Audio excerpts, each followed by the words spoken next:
प्रणा fictitious story में आपका स्वागत है। आज की कहानी शुरू करने से पहले हम आपसे एक छोटी सी विनती करना चाहेंगे। कृपया हमारे नए चैनल को सब्सक्राइब करें और हमें सपोर्ट दें। आपका समर्थन हमें और भी ओरिजिनल और अनोखी कहानियां लाने के लिए प्रेरित करेगा।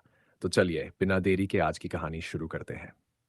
करण से मिलने के कुछ दिनों बाद ऐसे ही एक दिन डूबते सूरज की नर्म रोशनी ने आसमान को नारंगी और गुलाबी रंगों से भर दिया था। आरव एक शांत बाग के रास्ते पर चल रहा था। शाम की हल्की हवा में पत्तों की सरसराहट और चिड़ियों की चहक सुनाई दे रही थी, जिससे एक जादुई माहौल बन रहा था। राघव के साथ अपनी बातचीत और उसके बाद करण से अपने दिल की बात बताने पर भी आरव के मन में भावनाओं का तूफान चल रहा था और वह बस ऐसे ही अपने ख्यालों में खोया हुआ चला जा रहा था। फव्वारे के पास करण भी अपनी सोच में खोया हुआ बैठा था। उसका आमतौर पर आत्मविश्वास से भरा व्यक्तित्व थोड़ा नर्म लग रहा था और उसकी मुद्रा में हल्की सी घबराहट झलक रही थी। जैसे ही आरव ने करण को देखा, वह उसके पास आया। करण की आंखों में चमक आ गई, लेकिन एक हल्की सी चिंता भी दिख रही थी। हाय, आरव ने हल्के स्वर में कहा। उसके होंठों पर एक छोटी सी मुस्कान थी। करण ने मुस्कान लौटाई, लेकिन उसका दिल जोर से धड़क रहा था।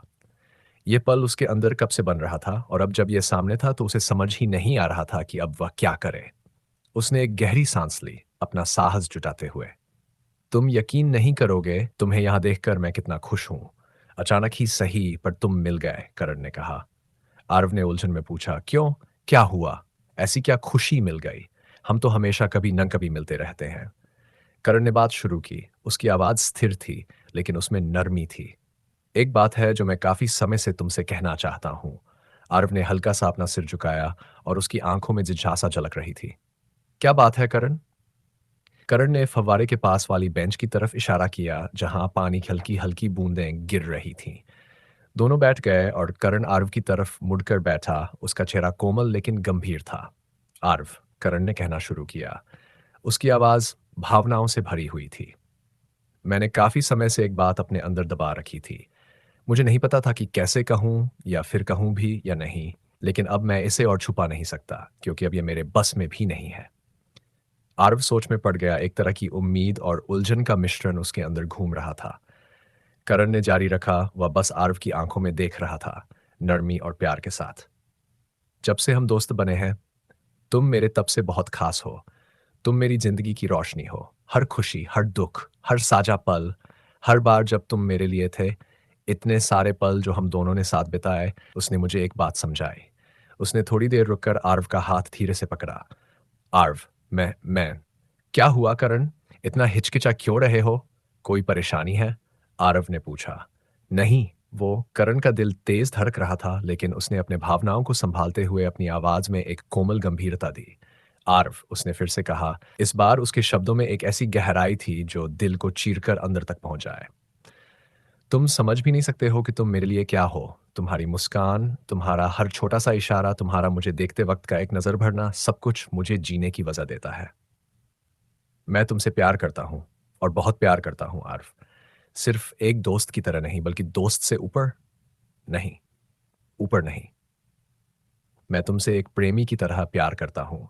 एक ऐसे इंसान की तरह जो मेरे लिए सारी दुनिया है। तुम वो हो जिसके बारे में मैं सुबह उठने से लेकर रात होने तक सोचता रहता हूँ, और सो भी जाऊं तो भी उस वक्त तुम्हारे ही सपने देखता हूँ। I love you, आर्फ।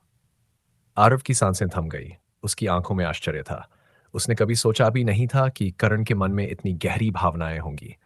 उसके लिए इतने सालों से वह जो बात दिल में दबाकर रखे हुए था और खोने के डर से करण को बताने की कभी हिम्मत भी नहीं हुई, आज जब वह आगे बढ़ने की कोशिश कर रहा था तो पता चलता है कि करण भी उसके लिए वही महसूस करता है। आरव मन में सोचता है, डैम इट, अब मैं क्या करूं? आरव ने एक हल्का सा कंपन महसूस किया, जैसे करण के शब्दों ने उसके दिल के हर कोने को छू लिया हो। लेकिन साथ ही उसके दिल पर अपराधबोध का एक गहरा बोझ भी था। करण, तुम इतने अच्छे हो, इतने प्योर हो, उसने धीरे से कहा। उसकी आवाज अब हल्की सी टूट रही थी। और यही मुझे और ज्यादा गिल्टी महसूस करा रहा है। मैं कंफ्यूज हूं, करण। मेरे दिल में राघव के लिए कुछ महसूस होने लगा है, और यह समझना भी मुश्किल हो रहा है कि यह क्या है। करण, मैं आरव सही शब्द ढूंढने के लिए जूझ रहा था। उसका दिमाग भावनाओं के तूफान में फंसा हुआ था। मुझे नहीं पता था कि तुम ऐसा महसूस करते हो। करण ने एक पल के लिए अपनी नजरें फव्वारे की तरफ मोड़ लीं। उसका दिल अब भी दुख से भरा हुआ था, लेकिन उसने अपने चेहरे पर जबरन हल्की सी मुस्कान लाने की कोशिश की। करण की पकड़ आरव के हाथ पर थोड़ी मजबूत हो गई। उसकी आंखों में एक उम्मीद थी, जैसे वह आरव की भावनाओं को समझने की कोशिश कर रहा हो। मुझे पता है ये अचानक है और मैं तुम पर कोई दबाव नहीं डालना चाहता। मुझे सिर्फ सिर्फ तुम्हें अपनी भावनाएं बतानी थी। जो भी होगा, मैं हमेशा तुम्हारे साथ, तुम्हारे लिए रहूंगा। आरव का दिल जोर से धड़कने लगा जब उसने करण की आंखों में देखा, जो प्यार और असुरक्षा से भरी हुई थीं। उसे एकदम भारीपन महसूस हो रहा था उन भावनाओं के बीच जो उसके मन में करण और राघव के लिए थीं। मुझे थोड़ा समय चाहिए सोचने के लिए, आरव ने आखिरकार फुसफुसाते हुए कहा। उसकी आवाज हल्की कांप रही थी। यह सब समझने में थोड़ा वक्त लगेगा। करण ने सिर हिलाया। एक छोटी सी मुस्कान उसके होंठों पर थी। तुम्हें जितना समय चाहिए ले लो। बस इतना याद रखना कि मेरी भावनाएं कभी नहीं बदलेंगी। तुम मेरा पहला और आखिरी प्यार हो। आरव वहां से चला गया, बिना आगे कुछ बोले। उस रात आरव अपने बिस्तर पर लेटा हुआ छत को देख रहा था। उसके दिमाग में दिन की बातें घूम रही थीं। करण के दिल से निकले इकरार की आवाज उसके मन में गूंज रही थी, राघव के शब्दों के साथ उलझ रही थी। उसका दिल भारी लग रहा था। एक निर्णय का बोझ उस पर था। कैसे वह दो ऐसे अविश्वसनीय लोगों के बीच चुने जो उसे इतना गहराई से प्यार करते थे। आरव ने अपनी आंखें बंद की, इस उम्मीद में कि नींद उसके दिमाग को स्पष्टता देगी, लेकिन उसके सपने करण और राघव से भरे हुए थे। हर पल और भी जीवंत और भावुक लग रहा था। अपने दिल की गहराइयों में आरव जानता था कि जो भी निर्णय वह लेगा, अब वह सब कुछ बदल देगा। सवाल यह था कि अब उसके दिल में कौन है, उसका प्यार कौन है, अब वह क्या करेगा इस मोड़ के बाद। आज आरव ने पूरी रात सोने की कोशिश की, लेकिन करण और राघव के बीच उलझे हुए ख्यालों ने उसे चैन नहीं लेने दिया। सुबह की पहली किरण के साथ उसने अपने भीतर की गहराइयों में झांकने का फैसला किया। अब उसे अपने दिल की आवाज सुननी थी। आरव ने करण से मिलने का फैसला किया। वह उसी गार्डन में पहुंचा जहां पिछली शाम करण ने उसे अपने दिल की बात बताई थी। करण फव्वारे के पास बैठा हुआ था। उसकी आंखों में वही उम्मीद और डर था। आरव ने पास आकर धीरे से कहा, करण। करण ने चौंक कर उसकी ओर देखा और फिर हल्का सा मुस्कुरा दिया। तुम आ गए। मुझे लगा शायद तुम नहीं आओगे। आरव ने गहरी सांस ली। करण, तुम्हारा मेरे लिए जो प्यार है वो इतना गहरा और सच्चा है कि मैंने उसे कभी नहीं देखा था।